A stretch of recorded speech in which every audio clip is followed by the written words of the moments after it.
So when I was younger, this is a long time ago, there was this hit song out. It was called Short People. Short people have no reason to live. Well, golly, you probably couldn't put a song like that out these days, but it was somewhat controversial. And it was like one of the first things that popped into my head last week when I saw this headline. It was an FT. I mean, just stopped me dead in my tracks. Now, the article is actually focused on the economics around fertility and populations.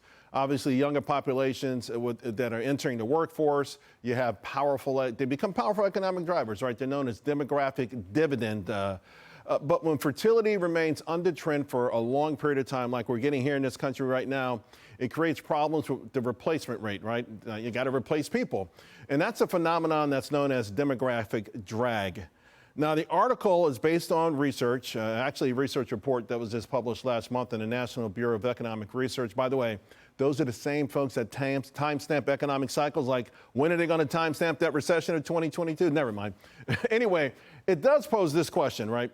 Population aging and economic growth, from demographic dividend to demographic drag. Functionality, this is what they use, functionality, capacities, proxies, right? They use maximum strength, how strong is your grip, and also the ability to recall words. The bottom line is, at our current trend, OECD countries, right, these are your biggest, richest nations, they would be down $8,900 per capita by 2050. If we just stay on the trend that we're on right now, that's $12 trillion. Now, there's an even gloomier, what they call a retrospective model, that would have these nations down $23 trillion. Now, the research also offers a caveat that I think is important, that the modeling doesn't account for political pressure that elderly populations put on governments, right? And businesses, for instance. Greater pensions, greater health care, long-term care. We know in this country, those things happen because those folks go out and vote, so their voices are heard. So to say the least, it all adds trillions of dollars more. It's obviously very worrisome news for rich OECD nations, and even more problematic, in my opinion, for the United States and the G7 nations. By the way, all of them are going to take major economic hits over the next few years.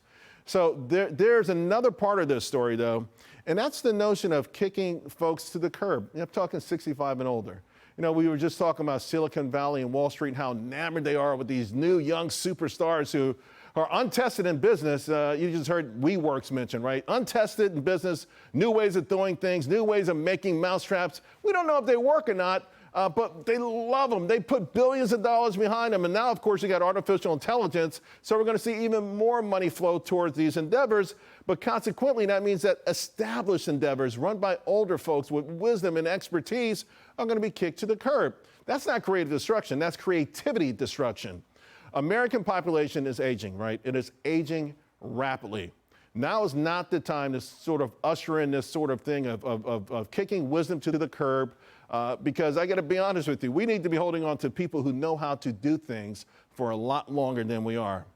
By the way, you don't have to be a research scientist to know that old people aren't the worst, but in fact that old people are the absolute best.